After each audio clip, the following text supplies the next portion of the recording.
I think last time we spoke, you were able to get me one of those beautiful Bronco Heritage Limited Editions. Yeah, what'd you think? I'm so happy with it. Yeah. Until I heard from somebody in your organization that there are some new limited editions coming out. Yeah, there's one that's coming up that my team's going to be upset. I will get in trouble if I talk about. Can you tell us anything? Sure. Let's do it. And here we are, Spike's Car Radio, on a rainy Tuesday. We're having rain. It's rainy out. It's rain week here in Los Angeles. It's rain week. It's also rare that we're recording on a Tuesday morning. It is. I have a very special car we're going to talk about in a little bit. This Lotus Emira, tuned by AMG. It's got an engine tuned by AMG. But the reason we're here on a Tuesday morning is because we're interviewing the CEO of Ford, Jonny. That's a big get. Jim Farley. Yep. He's been on the show before. I think I chatted with him at Pebble Beach a few years back. And then me and Ed had him on our podcast same time. He's a terrific guest. Yeah. He's also the cousin, for real, the cousin of Chris Farley. Chris Farley. Yeah. See, I made that mistake. You want to hear all my Farley mistakes? Yeah.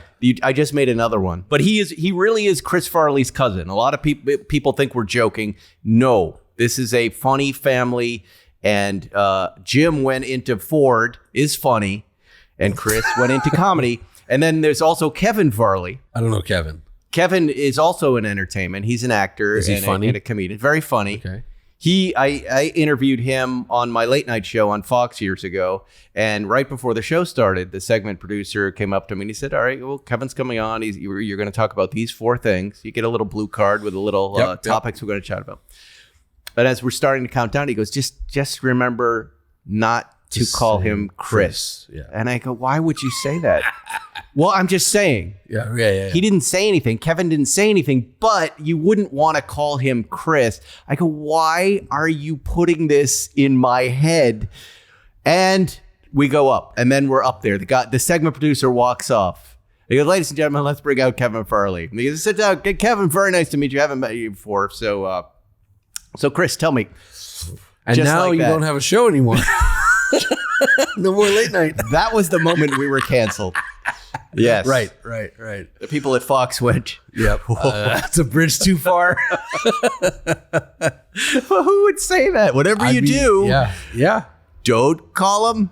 So I now have to make sure in my head again, I don't make this mistake that I don't call Jim Chris or Kevin. Yes. Yeah. I don't think you're going to call him Kevin, but that would be a fun, little book, weird shit people say to you just before they turn on the camera. Oh, it's nonstop. Yeah. If you're in entertainment and you're in front of the camera, you have to expect a slap just before you go on the air. There's always one. We've talked about it on this show before. We've talked about it. But my favorite version of that is Times Square Live TV. I'm co-hosting with Kat Deely or somebody the New Year's Eve special for Fox, and I've never been live. I'm in the stupid overcoat. It's freezing. I'm in the middle of Times Square. I'm on the other side of the stanchions, and they start to count down 10, 9, and a cop grabs my collar and goes, "Get the fuck out of here!" And as he's pulling me off, and I go, "No," and I've got this, and they're counting. I can hear them counting down on my IFB. The producer taps the camera and goes, "No, he's okay. He's a host." This is how unfamous I am at that point. I'm Fox's late night guy. That's how unfamous I still am at that moment. Right. That's great. And he goes, "Oh, sorry. 2, 1.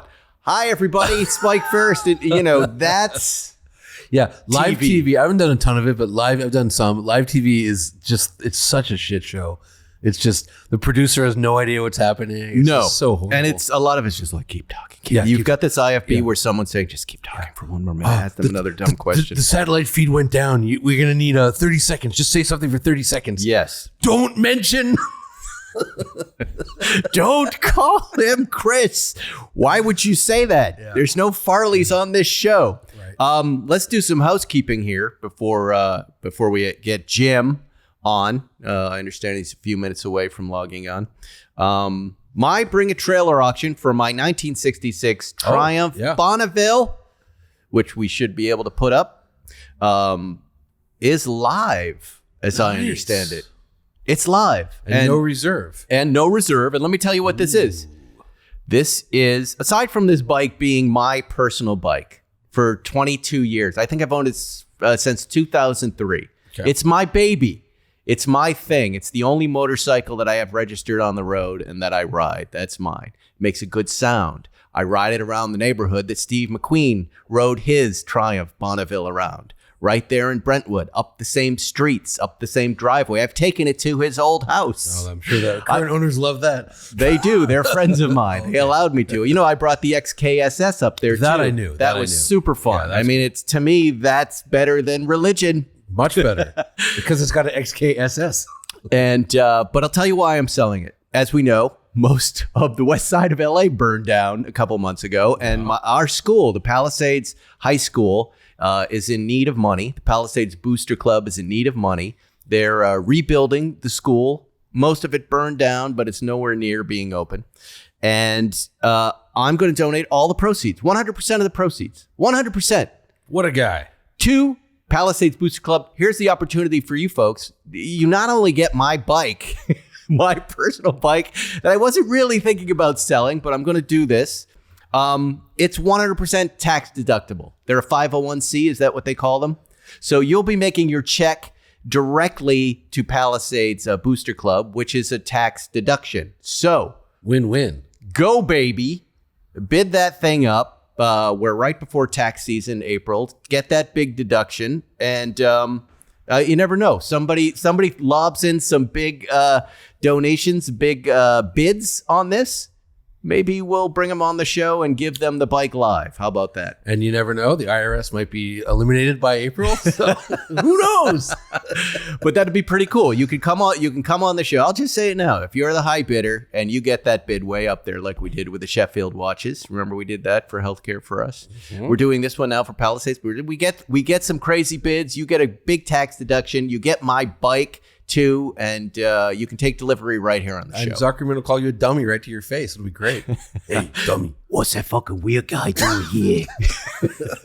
He's here to replace you, Paul. Oh, why is he looking at us like that? Why are his lips so dry? You ever seen blonde pubic hair? Yeah. You had something you wanted to promote too. Did you ever look at a car show? I'm doing a Cars and Coffee. Me and Sang Yoon, celebrity chef Sang Yoon, who famously owns Father's Office. He's on wow. Yeah. That place has supposedly the greatest hamburger. Yeah. Yeah, it's the best. It's amazing. It's amazing. But so should I go there? Can you get me in there? Well, I can get you in. So he's got a new restaurant across the alley from Father's Office called Helm's Bakery. Yeah, so I know that Helm's too. Bakery Yeah, I do. So Helm's Bakery it's a bakery and they make coffee and sandwiches. But it's right near that furniture place, right? So that parking lot, actually we have multiple parking lots, but that parking lot, that furniture place parking lot, March 23rd, it's a Sunday, 8 to 10 a.m. So like classic Cars and Coffee time. We're going to do a Cars and Coffee. Wow. Yeah. Can I come? You absolutely can come. I asked Zuckerman, what should I bring? Well, a Zagato would be nice. Okay. Yeah. I asked Zuckerman to bring a yellow BMW. He goes, I'm going to be out of town. And I called him a bastard and he hasn't talked to me since. But yeah, it's going to be fun. And it's as simple as that. Show up, Helm's Bakery. Well, how about this? What if I bring the yellow BMW? I feel like people seen. I mean, that yellow BMW is a star. Well, either one. So that one, which is the aluminum, or the E39. Will he let you drive the E39? Yes, you know, Zuckerman is one of the most. At this point, I think I'm part of him in his driving world. He's offered. I can drive whatever I want. Question. But what do you think? 100% you should bring the yellow BMW E39 and we'll get you a spot. Yeah. We have the ability. We have like 5 special premium spots. Okay. And I offered it to Zuckerman and he said, I'm going to be out of town. So. Well, why don't I drive that car? And because I think that's ready to make its big LA debut. You're on the hook. I'm in. All right. I like a good Cars and Coffee. It's gonna be You're doing it. It'll be fine. We're roasting a special coffee that Sang's gonna let me pick the roast. So we're gonna do a high caffeine, low roast, which is I like real blonde coffees. How do folks? How do we stop this thing from getting out of control? We don't. But we figure the first one we have a lot of parking spots, so right? We'll be okay. So all the information is where? That's the information. It's March 23rd. But is it on your Instagram? It's on my Instagram. You can pull it up. There it is. March 23rd, 8 a.m. Get there a little early if you want to get a good spot. Helms Bakery. It's on Helms Avenue. Got it. Nothing could be easier. All right, let's talk about RaceDeck, and then we'll bring out Jim Farley. You know, Johnny, as they say over 2 decades ago, RaceDeck was invented. A cost-effective, durable, and truly do-it-yourself modular flooring system engineered for the garage. I wonder, they keep talking about RaceDeck doesn't have toxic epoxy coatings. But, you know, I kind of miss those smells. You know what I mean with that epoxy? Yeah, glue smells great. Glue smells fantastic. Especially when you drip it into a tennis can and put a lighter in it. Anyways. But you don't get that with this. No, you'll have to get your own huffing material Yes. when you order RaceDeck. Yes. They have over 20 styles to transform that ugly garage into the coolest garage on the block. And now that I've moved a lot of my stuff out of my home garage, and I posted a picture of this Lotus the other day, everybody commented. No RaceDeck? Where's the RaceDeck? Where's the RaceDeck? Yeah, Spike. In other words, your garage isn't cool. And we're gonna get on that. And I've already started looking. RaceDeck is born out of the passion for garage life. It is owned by Porsche enthusiast Jürgen Mahler, who is a big Ford guy. Apparently, he submitted a question for Jim. That's unbelievable. He talks about his car collection, which is unbelievable. RaceDeck is manufactured 24/7, ships most orders within 48 hours. RaceDeck is the original USA-made multi-patented modular flooring system engineered for the garage. Shop at racedeck.com. Use my code SPIKE911 for 15% off and free shipping. All right, here's Jim Farley. That's a very professional setup you have there. Is that are you at the Ford factory?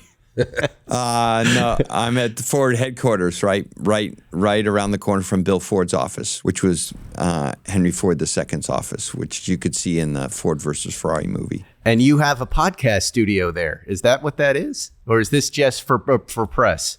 Yeah, we have it, but this is not the podcast. This is what we use for most of the quarterly earnings and other media interviews, like during the strike last year when we had to shut down our factories in the UAW and the president joined the picket line. We did all of our media interviews up here. Is that a scary thing for you, that big meeting with everybody and all the shareholders? Or are you just bulletproof at this point? Yeah, it's been a couple of years, so I'm pretty used to it. But it's kind of like it's kind of like qualifying or the race finish. In the end, you either have the kind of quarter you wanted or you don't, and investors are going to weigh in and they want to understand. We have a lot of Ford's, a $200 billion company, so there's a lot of analysts who kind of bet on the stock, and so they have to understand what happened in the quarter and what you see for the coming year. I feel comfortable, but it's a high-pressure situation. I bet. Well, let's have some fun today. Sure. We want to talk about cars. We want to talk about your new podcast, but before we get there, let's talk GTD. Sure. Where are we at right now with this amazing new car that you've produced? We are in, I know we're just building our first vehicles. So the first 10 are being built as we speak at Multimatic. We're, finished with the engineering and all the supply chain stuff, and we're now into mass production. Normally Mr. Ford gets the first one, as it should be. But we're producing GTDs now, and of course we're heavily into the IMSA season, and we're already doing the WEC testing for Le Mans. So this will be our second Le Mans. We finished third last year with the Mustang GTD. So, this year we're expecting to do better than third. And IMSA, we won the Daytona 24. So we're off to the races, so to speak. And the road car looks great. I've done a lot of driving in the prototypes. But when you build the vehicle, it's actually different, more different than people think. There's always surprises. What was one of the surprises based on from the prototype to the production vehicle? At least for me personally, the rear suspension was a lot more distracting and active than I expected. I wound up looking in the back seat all the time because I've never, you're not used to seeing a suspension a push rod suspension in a production car, and so it actually works really hard in the back. So that was a big surprise, and of course we all want to activate the active aero, and so we're always going too fast in a straight line to see the rear wing change. I'd say the ground, the height control is pretty fun in the car. Maybe more than it was in the GT. You can adjust it dynamically, so I love doing that. In places where you're not supposed to, like the highway. So yeah, it's a great car. But like so many of these amazing automobiles, and we're so proud of the GTD. The only real safe place for you to kind of understand its limits is on a track. Do you have a bunch of handlers around you going, what the hell is this guy doing? We need him to run our $200 billion. He's getting into the race car. You must have people in your ear going, are you sure you want to do this, Jim? Yeah, when I took the job, I asked Bill. I didn't know how to approach it. I'm just like, Bill, this is kind of how I de-stress, and this is really important for me, and I think it's good for the CEO to be racing in the, different series. And he's like, I think you should do it. Don't worry about it. I think my wife is mostly interested because of the budget. Right. She's like, we negotiate. This is the hardest part of the year because I usually run out of money for racing about this time, and then we re-up for the whole year starting in March. So yeah, it's negotiation time with my wife. That's pretty much the big thing. What about sponsorship? Do you have sponsors? Can't you just go, hey, Ford, sure, and make a deal with yourself and slap a sticker on? It's so funny. I'm so glad you brought this up because a lot of people ask me about the racing, but they never ask me about this. So the real awkward thing is I never can pass someone on a straightaway unless they're in a different class, and I can never pass anyone on the start, because if I pass on the start, people will be like, he's too aggressive, and maybe someone in another car just doesn't want to hit me or whatever. So I'm usually very passive on the starts, and then also on the straightaway, everyone's going to go, he's got that Ford, Yates engine that's specially made for Jim Farley, right? And so I never, so I'm super careful about, and I'm also super careful where I race. I want to make sure there's a lot of runoff and stuff. So, that's one thing, as I pick the race circuits really carefully. Yeah. Goodwood's probably the most challenging that I still do that I probably shouldn't do. But sponsorship, yeah, no, I don't go there because I just don't think it's fair. In our positions, actually, the SEC requires us to disclose anything over $50. I see. Well, we have some Zuckerman heads that we could give you for $10. Yeah. Yeah. You could $10 is fine, and if you can drink it or eat it, that's fine too. We can get take you care some of of those. You let me and Ed Lowe drive your Cobra. What'd you think? Up at Monterey. Johnny? Well, I was going to say that's a special V8 built for Jim Farley, and yes, it is. I'm still dreaming about that. The torque on that thing, because it was absolutely insane. Let's talk about Broncos. As you know, I think last time we spoke, you were able to get me one of those beautiful Bronco Heritage Limited Editions, which I love. Everybody on the show knows I drive it more than anything I own right now, and I'm still very happy. I love it. You got the Robin's Egg, right? Robin's Egg Blue. The happiest vehicle I've ever owned, I think. Smiles. It's awesome. Sometimes people think a teenage girl should be getting out of it when I step out of it, and they go, oh, when they see me. But I'm happy. I'm so happy with it. Until I heard from somebody in your organization that there are some new limited editions coming out. Is there anything you can tell us about the next wave of these great cars? And by the way, Jerry said over the summer, Paul McCartney's driving one out in Long Island. Oh, really? That's cool. That it was a Bronco summer in Amagansett in East Hampton. What a huge success this thing is. It is, and it's always hard to. I drive a '73 Bronco. I'm that kind of old school guy, but my family, we own exactly the same vehicle with a light bar and a couple options. Ooh. And by the way, before we get past this topic, I really would insist, if you don't mind, to come to our off-road rodeo We have one in Vegas. We have one in Austin. We have them around the country. They're not far from LA, and we have Raptors there. And you can jump the vehicles. We take them really hardcore off road. They get and I would really insist that you do that, because I think you'd really even understand the engineering of the vehicle more if you went to off road. Rodeo. I think you would love it. But I think that would be great. I was out in the dunes with mine when we were at Imperial Dunes. We were riding motorcycles out there, and then the kid said, "Let's beat on this Bronco." I got to tell you though, it was hard to take something I love the way it looks so much, and we started beating on it, and I just thought, "Okay, guys, we got to stop." But if you provide the Bronco, that's it. I am right? in. We'll give you. We'll get you a Raptor. At Vegas, we have like a little race course that Von Gittin set up, like the King and the Hammers, and we have a great jump. So it'd be a lot of fun. I've done Raptor trophy trucks before and gone up in the air real high. So I've had some fun in those things, and I'd love to do it again. But these special editions, can you tell us anything? Yeah, there's one that's coming up that my team's going to be upset at me talking about, which is the Strope edition. So Bill was our go-to racing guy. We had Holman Mooney on the car side and on stock car, and then we had Bill. I think he was in Torrance.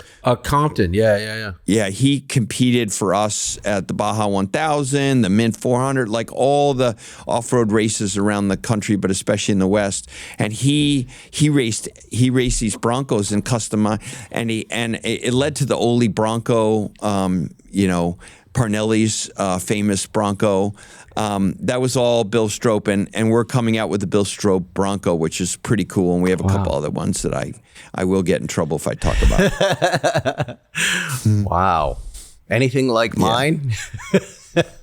No, actually, I'm glad you brought it up, because we're really careful about that. Yeah, I mean, we, from the 05 GT, which I wasn't at the company, but when we did the 15 GT, or when we do the Heritage version or GTD, we know the market really well. Yeah. I'm on BAT every day. I know the market.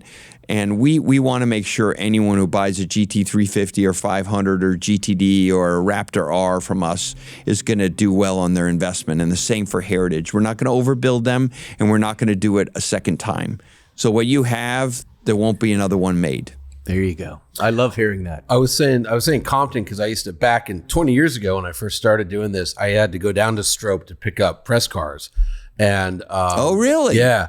And that Ole Bronco was parked there, and it was just funny. It takes time for people to get nostalgic, but there was this. What does it look like? It's a color gold. It's a gold. It's an Olympia beer label Bronco, and it's a shorty 2-door jacked up Baja trophy truck Bronco thing. Wow. But it was just sitting there. It was like, and it was cool. Yeah. I think it sold a couple of years ago for way over $1 million, and the whole top of the vehicle is a huge winged sprint car. That's exciting. Yeah, SNL just celebrated its 50th anniversary, and I saw, I don't think a lot of folks know that Chris Farley is your cousin. Yes. Whenever I bring it up and I'm talking to someone, no one believes it. They laugh. Yeah. They go, right. I go, no, for real. This is Jim is part of the Farley family. And I saw the piece in the Detroit News, and we have a photo of you up here on the screen where you're standing right next to Chris. And in the article, you say you have hundreds of stories of Chris, some of which are fit for public consumption, many which are not. Could you share with us a couple of those stories? Sure. Like all of us with family that we love, that's kind of a fifth drawer for me. I open 4 drawers all the time, and the 5th drawer I don't open up very often, because Chris is such a special person in my family, and I think about my kids are in high school now and how much they would love their Uncle Chris, and they never got to meet him because his life was cut short with addiction. So, but Chris was larger than life. He was pretty much what you saw in Tommy Boy was what you got. I'd say, a couple fun stories. Matt Foley was a Catholic priest from Chicago who was a friend of Chris, went to Marquette and suggested he come up with this character which is a motivational speaker that gets recast as like hired by a family to talk about to kids who've made kind of a wrong choice of drugs or whatever, and he can't like adjust. So he's still that huge motivational speaker for 1,000 people in the audience talking to like a small family, and that whole idea of that character came from a Catholic priest in Chicago, which I think is funny. On a personal level, Chris was, wonderful. I mean, he was always getting in trouble, but often very innocently. And I have so many experiences because I was on the West Coast when he was becoming famous, and when something bad would happen, the family would ask me to kind of chaperone or be careful. Or I think one of my favorite memories of Chris was going to the Tonight Show for the first time. And I knew Jay was a big car person. I was working at Toyota, and we went, and Chris was pretty nervous. And when he gets nervous, he would get really excited. I think he did a cartwheel coming on the show. And Jay's like, hey, don't have a heart attack here. That was really fun because, I never imagined any one of us at the kooky Farley family would be on the Tonight Show. And there was Chris. Stories, family reunions, stealing paintings from local bars, so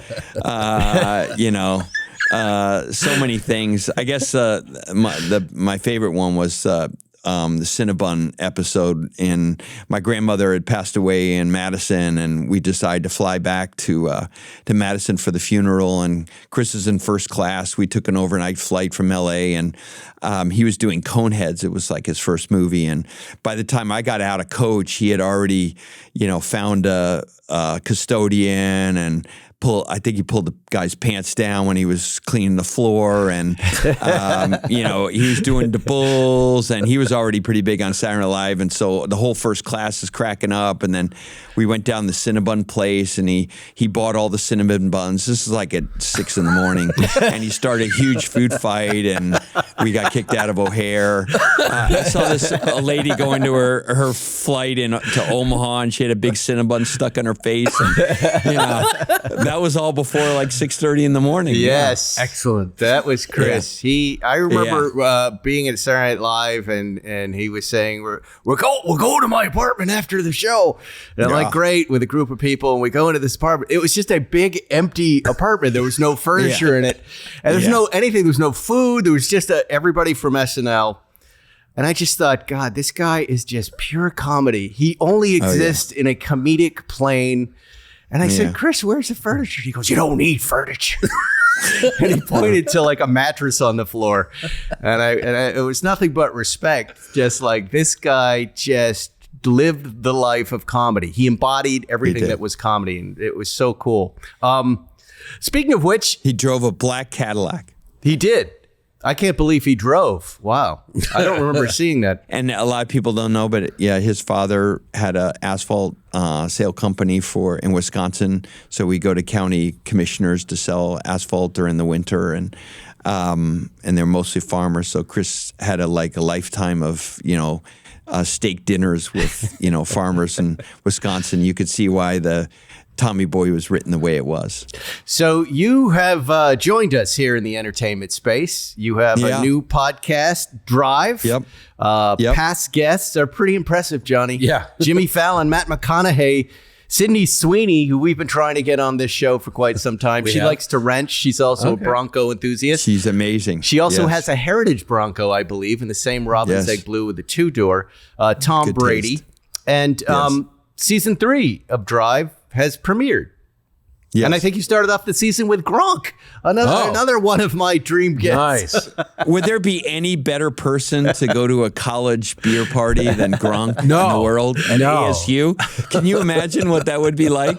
Gronk was amazing. I guess like you guys, I find that everyone, no matter how famous or what they're doing in life, they all can relate to their first car, the first road trip, whatever. And that's what it's about. It's about cars, and it's about motivation in life and what gets people excited about what they're doing. And I have Jay this year and T-Pain and Vicky Butler Henderson, who's an amazing presenter in the UK, and so many other great guests. But to me, I just love learning about people's connection with cars. Whether that's Gronk describing what he thinks an NFL player is going to be like before he meets them if they pull up in an Accord at the practice facility, or Offensive a lineman. yeah. Or Tom Brady like washing his car 4 times a day when he was in high school. You learn so much about these people based on their cars. That's funny. Sydney Sweeney, she was in, obviously popped when she was in Euphoria. And then I was really surprised to learn she was wrenching with Rod Emery on the weekends. Yes. She was at Rod Emery's shop. Yeah, I remember that. Yeah. Working on it. And I'm looking at Rod's, Instagram post going, wait, what? What is this? And then, there she is with this Bronco. And then she gets your Bronco. I mean, tell me a little bit about what you learned about her kind of car world. She's a constant learner. So she just loves working on her cars because I think she always loves to learn new things. And she really does have a connection with doing things, working on her car with herself. And Rod taught her. And I think she comes from a very interesting family who, really believed in kind of immersive learning. And I'm so impressed with her. I mean, she's such a diverse, deep person and so young. Not because I am old, but like when I was 20 something years old, I had no diversity in my life like she does. No. And I was so impressed with her real RESPCT in terms of a car person. Yeah, I am too. It's really cool what she's up to. Well, Drive is available everywhere, right? It's on YouTube and everywhere where you get your podcasts. And please listen. I have some great guests coming up. I'm not going to spill the beans, but so to speak, I love getting feedback. My favorite thing is, like you guys probably, both you guys just getting the feedback and seeing kind of the crazy stuff that people say. We hate feedback. We no feedback. No feedback, please. You don't have to say anything. No, we know. Exactly. We would be fine if there were no comments under all of our posts. Just forget it. Yeah, it's fine. That would be okay. Yeah, that would be okay. Do you have time to stick around for a couple questions? You betcha. I love that. Yeah. All right. Lightning round. Let's do it. All right. First, let's talk about Huel. Finding it difficult to find time for a complete balanced meal? That's where Huel comes in. Huel is spelled Huel, and it's today's sponsor of Spike's Car Radio. Their Black Edition ready to drink is a meal in a bottle. I love Huel. I had one today for lunch, by the way. Oh, you did? I love that product. Yeah, I love that product. The only thing is, if you buy from the website, it comes fast, but if you go to Amazon, it takes like 3 weeks. Yeah. Huh. I noticed Equinox Fitness has them in there yesterday. Oh, really? They're unbelievable. Yeah. The chocolate, I love it. I've got it right here, actually. This is their energy drink.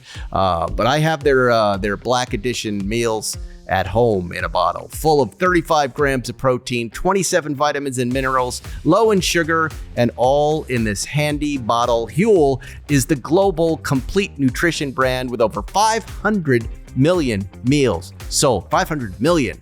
You can find Huel in GNC stores on Amazon or directly at Huel.com. And for new customers shopping at Huel.com, you can try it for 15% off, plus a free gift using my exclusive code SPIKE911 at Huel.com. I just reach into the refrigerator. I've got a big fridge full of these things, and I've got a perfectly balanced meal to drink. Huel shakes up and actually tastes like a milkshake. It's one of the few things that I have to drink that you don't have to shake. It's already a delicious pre-made thing. Pre-shaken for your convenience. So convenient.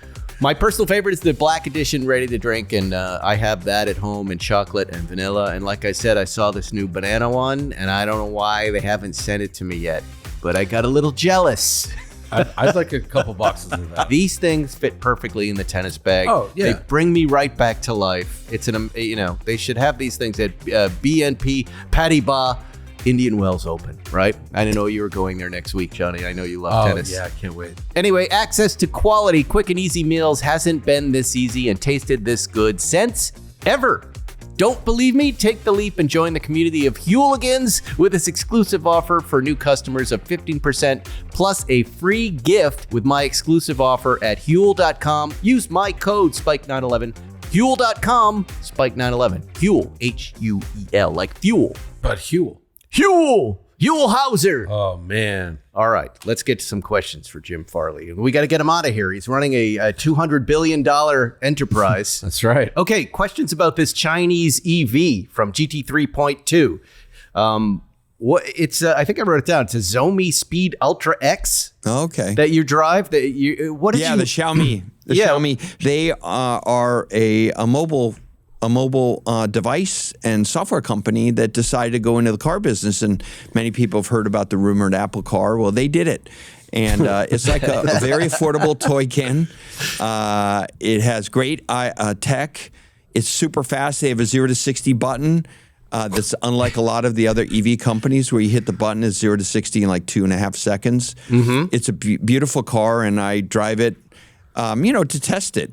I went to China last year, and I asked my management team to pick the 5 best Chinese electric vehicles, and then we put them on a plane and flew them to Chicago and drove them to Dearborn, and we've been driving them ever since. Wow. Any great learnings from what's going on in China?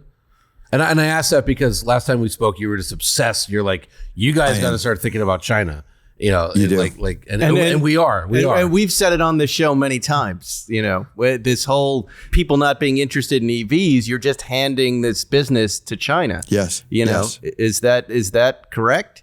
Yes. There are now 70% of all global EVs sold in the world are made by Chinese companies. 70%. Wow. 70. BYD is the largest now, much bigger than Tesla. Right. And you can find them all over the world. They're now the biggest exporter of vehicles in the world from China. They're much bigger than Japan and South Korea, traditionally the biggest exporters. They went from being like 5th in exports to number 1 in the world now. They're 10% of the electric vehicles in Europe, 15%. Well, actually, last year, over 20% of all the cars sold in Mexico were built in China. Yeah, we made a movie about that. Yeah.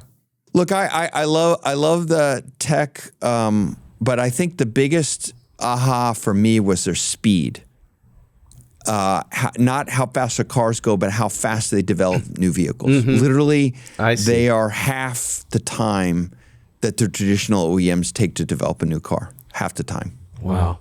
Jorgen from RaceDeck, longtime Ford guy. Jorgen, he sells a lot of that RaceDeck and has a lot of money. And he has a lot Fords, apparently. A 67 GT40 MK2, a Ken Block MK2 Escort, a 93 Ford Escort RS, a Cosworth WRC rally car. Boy, he's really... How much RaceDeck is this guy selling? He's selling a ton. So he's asking, as a longtime Ford guy, with a GTD allocation... that he's having, what is the one thing he should be most excited about with that car? I would get the Spirit of America edition, special edition that we designed after Craig Breedlove's Spirit of America. There you go. It's white, red, and blue, and it's fantastic. And it goes back to the original colors of the Tour de France when we first raced the Mustang in 1964. Mm-hmm. We raced it in France in a rally. I love the way that car looks. It looks like Evel Knievel's outfit. Yeah. Yes, exactly. It's got that spirit. Exactly. Mr. Slamilton wants to know, why is the Maverick so goddamn amazing, and why do I love it so much? Why does he love it so much? Yeah. What a great, the Maverick, most people won't realize this. The Maverick we designed off the Focus. Yeah. That's a Focus platform. So the braking system, the powertrain, the underbody for, that's like, and to this day, we only still have one competitor, which is weird because when I joined the industry like a couple decades ago, many decades ago, Toyota, where I was working, we sold 800,000 small pickup trucks. That's more than we sell F-150s today.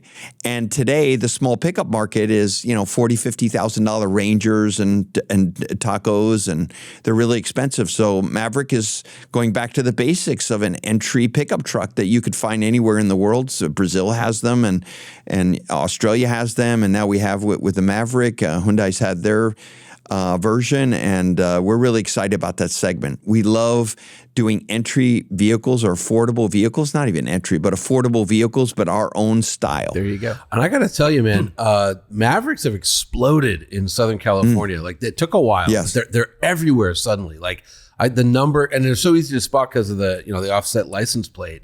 But just like, yeah, you're right. Just the number that I see has exploded in the last 5-6 months, or everywhere. 70% hybrid. Yeah, and it's brilliant vehicle. It Now we have 4-wheel drive. We just launched 4-wheel drive hybrid. Yep. But the hybrid's 42 miles per gallon. I mean, so There you go. it's perfect for Southern California lifestyle. Yep. Non-Fungible Film wants to know, he's an American rally fan. Ford has an incredible rally heritage. Would Ford ever consider a return to stateside rally stages? I consider doing one myself, a winter rally. WRC is challenging right now. We would love to come back to the U.S. with the rally series that are here. It'd be great if they were a little bit more professionally organized, so we could bring our good stuff from Malcolm and our UK team. I think our real focus is Dakar. Look, Ford has won everything: Formula One, Le Mans outright. We race in NHRA, Mustang, and V8 supercars, and IMSA and WEC and NASCAR. You can't find any model like Mustang that races in that many series every weekend. But the one place we have never won is Dakar. And we want to be the Porsche of off-road, which I think we're on the way there, King of the Hammers and everything we've done, Raptor and Tremor. But there's one race we've never won, and that is Dakar. And I believe Dakar could spawn a whole generation of new supercars that are off-road supercars, not on-road supercars. And we're really focused on Dakar right now, and that's what Malcolm, our WRC team, is focused on as well. And what are you bringing to Dakar? We bring a Ranger, which is, most people don't know, Ranger is the second best-selling Ford globally. We have 5 plants building Ranger. We're now number 2 to Toyota Hilux. In many markets like Australia, we outsell Toyota Hilux now. When I came to the company, Ranger was 14th in global sales. Now we're number 2. So Ranger's super important, and we have a Ranger Raptor that we sell in Thailand and Australia and South Africa and Europe. And to promote that, to be the Porsche of off-roads, we have to win Dakar, and we have to beat Toyota. There you go. Well, Jim, it's been amazing catching up with you, man. Really fun to chat. You too. I love your show. Thank you so much for having me on, and I love the backdrop. But from all of us car people, thank you for doing what you do. It's such a treat, because when I'm having a bad day, I'll listen to the show, or I build a model, or I'll go race or whatever. But you guys keep the energy in our industry, so thank you. Oh, thanks, Jim. Thank you. It's really nice. The new show is Drive with Jim at the helm, driving a podcast. Season 3 is up right now on YouTube and everywhere else where you get your podcasts. And we'll be looking for our invitation to buy a GTD in the mail. Thank you very much, Jim. See you at Monterey. On the way, yeah. And off-road rodeo, you got to come to off-road rodeo and destroy a couple Raptors, okay? Let's Both do you it. guys. Yeah. Good to see you. I've destroyed plenty of Raptors, so I'd welcome the chance Let's to do more. it again on the company's time. Take care, guys. Party on.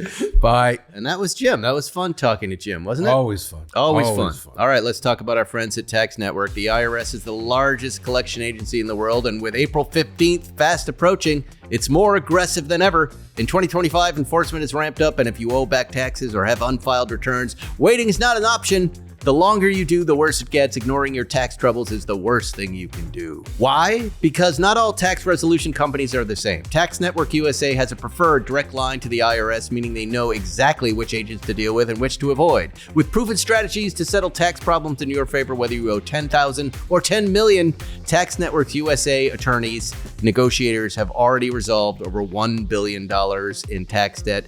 Talk with one of their strategists today, because it's free. That's right. Stop the threatening letters. Stop looking over your shoulder and protect yourself from property seizures and bank levies. Don't let the IRS control your future. Your future. My future? Do you think the IRS wants to control your future? They control the future 2022 pretty well. Call 1-800-958-1000 or visit tnusa.com/spike911 for more information. Tax Network. All right, we're going to talk about this Lotus Emira Turbo first edition that was dropped in my lap. Cam's going to bring the camera over. You haven't driven this car yet, have you? I have driven the V6 Camry engined, not the AMG motored. That's Emira. right. So this is now a Mercedes AMG motored Lotus, right? Yep. That's a good idea. I was trying to think, like, what would I want in there? I'd like to get that Toyota engine out of there. And what would I replace it with? And I think, the Mercedes brand is good. It's a good choice. It's a step in the right direction. And it's AMG, so it's a hand-built engine and, tons of torque, tons of power. Although not the most powerful version of this engine. Mercedes will sell you an AMG with 405 horsepower. I think this is like 350, 370, something like that? If you go to Lotus's site, it says 360, but when they got the engine in the car, they tested it, it was 400. And so it is a 400 horsepower. Okay. And that's something I verified with their PR team. I said, why everywhere where I'm looking do I see 360? And they said, well, that's because that's what we thought we were going to get. That was the projected horsepower. When we put the motor in, it was 400 horsepower. So there's a lot of incorrect information out there on the internet. And I said, well, I'm on your site. Yeah. I'm on the Lotus site. Kids, that's the most Lotus thing possible. That's literally the history of the company in one anecdote. It really is. Yeah, it really is. Well, let's just shoot off the corner there so we can see the car. This car looks good. Yeah. I've always thought the Emira is a good-looking car. They fixed a lot of the problems with it in previous versions of their cars in that there was no place to put the phone. Now there is. There was no Apple CarPlay or infotainment system. Now there is.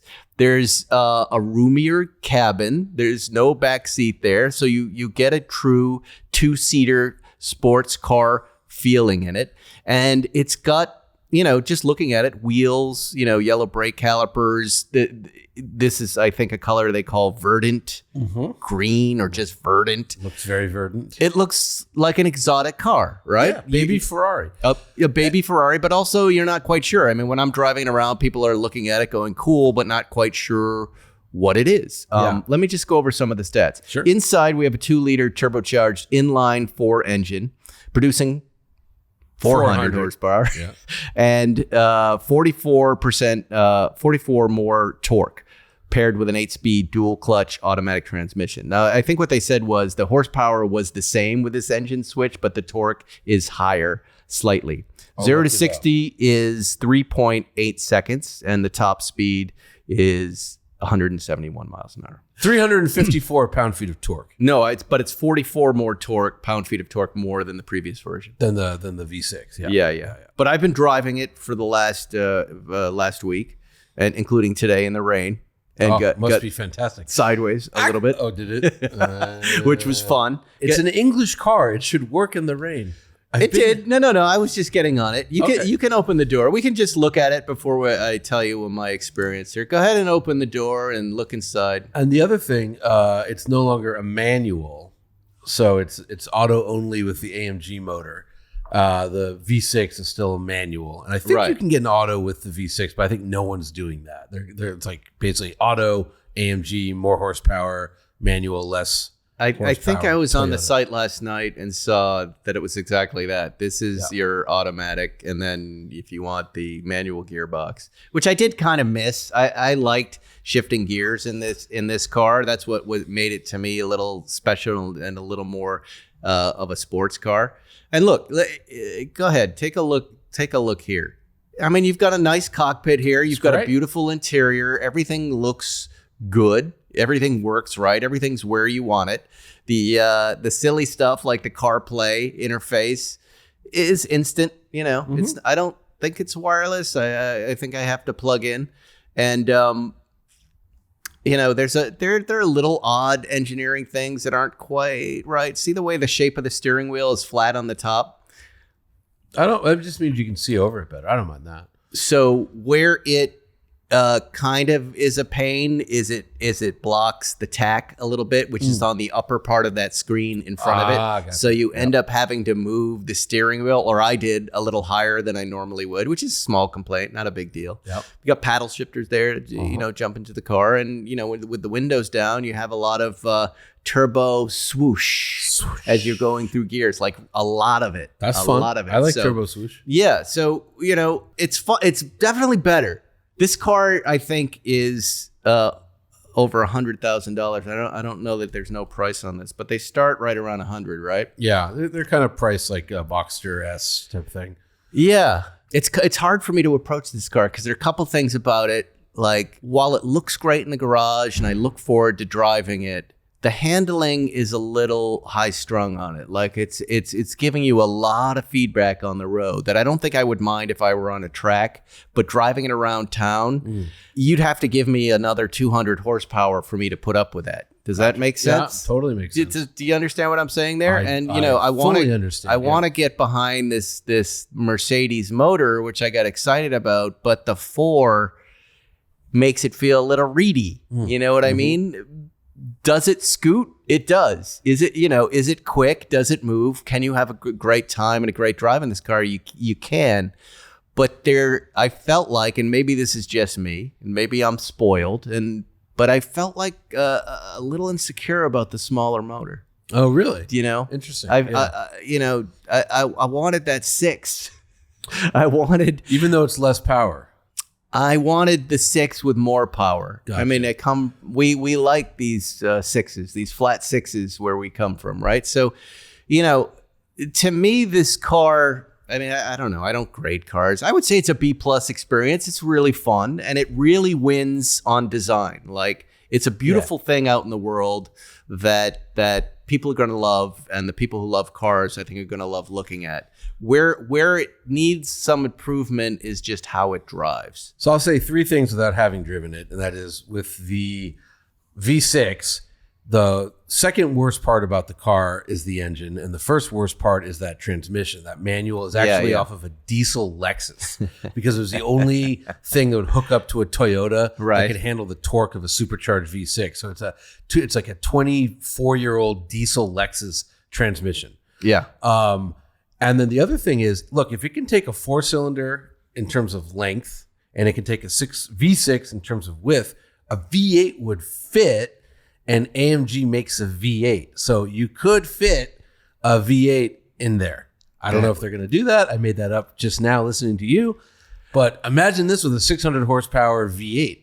See, that would be wicked. That's what you would like. That would be wicked. Yeah. I mean, what I want for all of these companies is to, make something scary and powerful if you're going to make something that looks like this, right? Yeah. Push it. Push it. Yeah. Push the boundaries, because I think this market of buyers for cars like this want that. You can't, in my opinion, you can't deliver something that looks like this, but not give it the balls that it needs to have to go fast and scare you a little bit, right? I think that's what this market segment is about. And once you start pushing past $100,000, you look at the Corvette and the performance stats on a Corvette, and you go, well, why is my car slower than that? And I'm paying more, but it looks like this. Yeah. Right? Could you modify this car at all, or? You could. Now, look, you'd have to find somebody, an AMG tuner. I don't know much about tuning AMGs. I know they're out there. And you could probably get 600 horsepower out of that motor, no problem.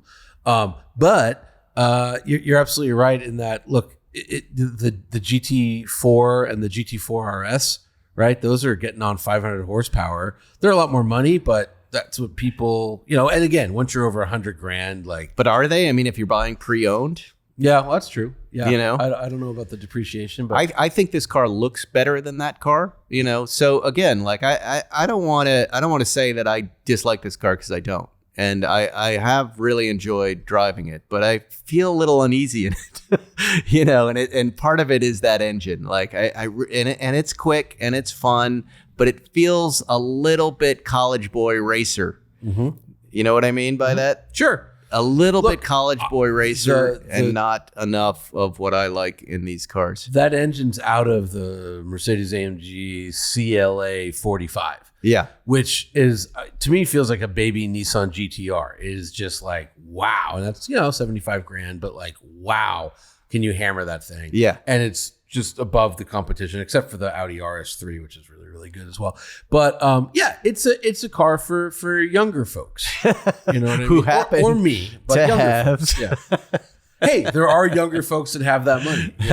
I see them. I would too. Look, if I got this car or someone handed one off to me, I'd start working on the suspension right away. I would just soften it up a little bit for road driving. Now I know they make a track and a sport. Do you know which one? If this is track or sport, it's different tires and it's like, let's see, 5% softer. I would want more than that. Yeah. I would want more than that. It's got Michelin Pilot Sport Cup 2s. Okay, so this is the track. Yeah. Yeah. So the sport would have the Pilot Sport 5. Yeah, and a sport suspension. So that's what I'm feeling. Yeah.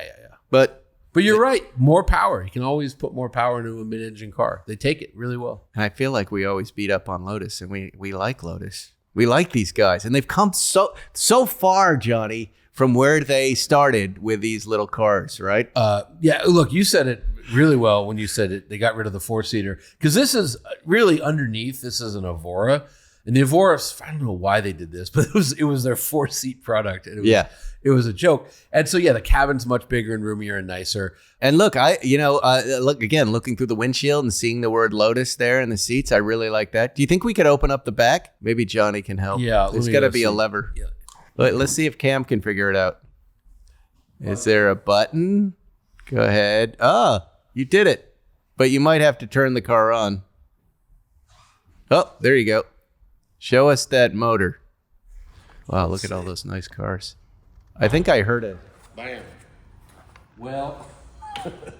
Oh, look at that engine. Wow. Oh.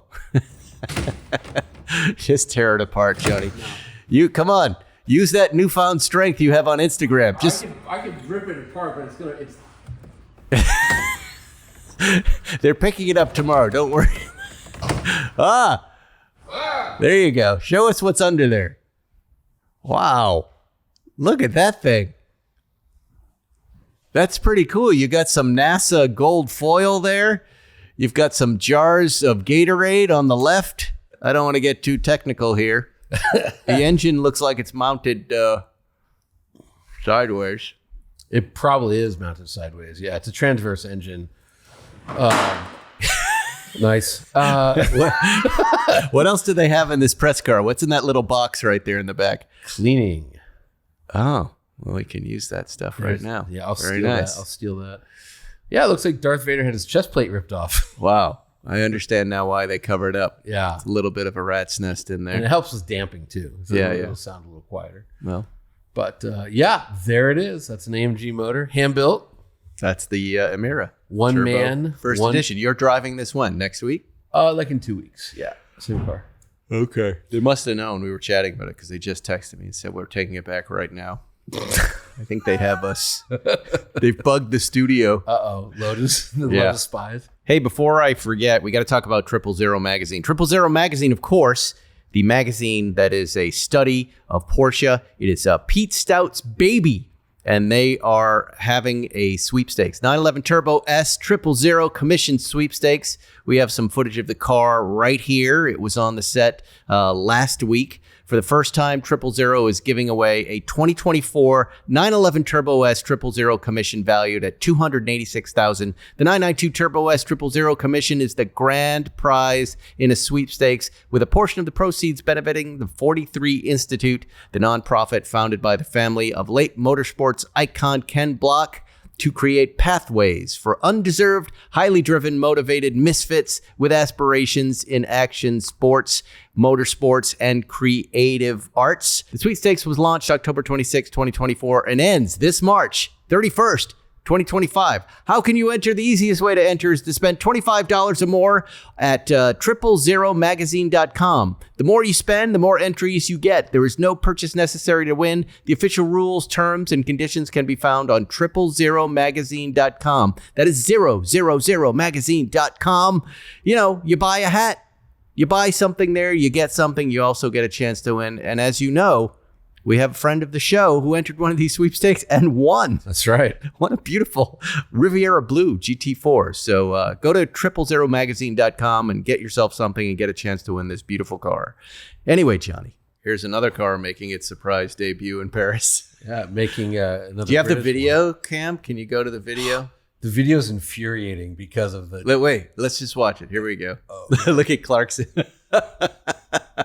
They have that actor, Barry Keoghan, Irishy guy, terrific actor, I guess, is driving this thing. Look at it, Johnny. It looks like matte purple. Yeah, Matt Blueberry. Yeah. It's got quite a presence. Look. I like it. Look how low it is. I like it. Look at it as it's pulling in next to that Mercedes. Look at how small it is. Well, low. It's long. I know, but it's not that. It's not longer than these cars it's passed. I think it is. As far as I can tell. And look at the size of the wheels. It's a show car that's rolling down the street. It's pretty dramatic. All I'm saying, Johnny, is that's way smaller than I thought it was. This angle has really kind of changed my perspective on it a lot. That looks teeny. It looks coffiny. I like it. Look at the big hips. Don't hit the wheels. Yeah, right. Actor Exactly. guy. Okay. Yeah, you could lose the running boards, but other than that, that's dramatic. Those I like pieces on the back are going to come off when you're backing into the Ralph supermarket space, or when people are backing onto you. Yeah. Wow. Get to the point where the guy, the actor, gets out. Wrong video. Yeah, this is just like a fan cam. Wow. I mean, that's pretty good. Here's the shot they posted on their Instagram. There's funny Jeremy Clarkson poo-pooing the idea. And whatever. People just hate change. That's pretty cool. I gotta say, look at that. And here he comes. Yeah, he could have more presence. He's just sort of. He's in an awkward moment. He's like, "What the fuck am I doing?" They say, get the bag and walk in. Don't say anything. And that's exactly what he does. Well, that's acting. Yeah, when you're on camera, walking is hard. And then what does he walk into there? A hotel. Yeah, just like the hotel in Paris. So for this, he was probably paid $2 million. Oh, that little. Yeah. I wonder if he was really driving it. Yes. I guarantee he was really driving it. How can you guarantee me? Look, he's not on the driving side. You're wrong about that. Who's driving it? Your guarantee is worth nothing. It's a British car. Why is it steering wheel on the left? Go back to the steering wheel. Not him. No. Look at what your guarantees are worth. Well, Zero. I Watch. assumed. Just watch. Yeah, you assumed. They did a cut then. You can't guarantee. Well, I assume there's a British car steering wheel on the right, and there's only one person in the car. I guarantee. Oh. Look, watch him get out. Go ahead, keep playing. Where's the other person? There's the steering. Look, right there. Your guarantees are worth nothing, Johnny. They tricked me. Damn you, Jaguar. I'll tell you why they didn't let him drive it, though. Because it's a prototype that goes 2 miles an hour. And if he smashes that thing, that'd be awesome. That would be the second big hit of bad press for the Jaguar. I was assumed to be a right-hand. Anyway, but there you go. All right, well there you go. That's our show for this week, and a fine show we had. Oh, now you want me to talk? You're just upset. I'm upset about Jaguar your guarantees giving me a left-hand drive when it should be British car right-hand drive. I am going to meet you on that one. It is weird that was not a right-hand drive. They also did a cut, got the driver out, and then filmed it. Look, they didn't want to kill Barry Keoghan and have it filmed. They fooled me. It wasn't about that. They're terrified now with their releases. We're going to see you next week on Spike's Car Radio.